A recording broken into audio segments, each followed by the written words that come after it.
Cette question de Falakunda,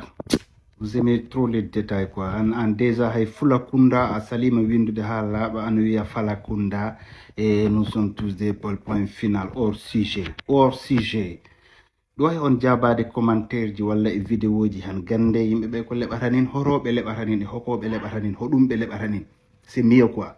Wodi hay wabbe do ko le dumani vidéo ji heedi kala quoi meme jabata ko be. Or sujet gondon menen buri on ando ko men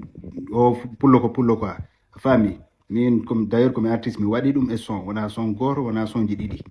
donc ko leboto nin do ko wona do wondo débat o ko on dogandin débat o onon gadda ton pour addude walla ñappude walla nibbinde walla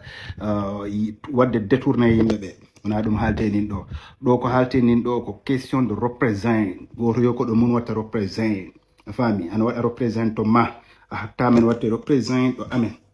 men baɗɗat ɗon imposé komin goodi ko par ce que ko ɗo men goodi ɗo men gooda ko ɗo men goododira goɗɗo arta ɗo noon itta komin gon ko waɗa ɗon ko mun ko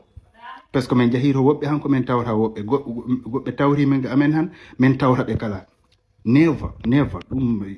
is over yoni a faami ko ɗum haltenin ɗo quoi ana affaire de pullo ko pullo point final ɗum c'est pas un débat quoi wona ɗum halten ɗo de grâce si on pamani ko leɓeten ko han jergon et passé votre chemin c'est mieux ano yakka ɗo ɗumani no wona Falakunda on wiyima Falakunda ko fula dunga wodi walla fula kunda ok ko ɗum wonɗo fula dunga mais Falakunda ɗum ko an waɗi o improvisé c'est à toi de voir hoto ɗum woda quoi faami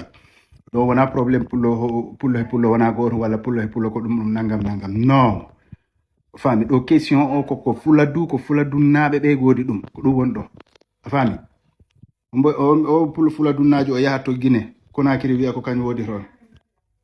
walla fula dunnajo o yaha to ɗumani Fuuta Tooro wiya ko kañ wodi toon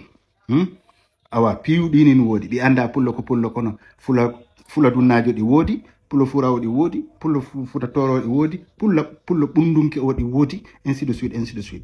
ɗum ko noon aduna o dawi a wawata ɗum ittude donc wonan on guittu fula dunga o wonan on guittu on si on wiyama mbi on piiwo gotum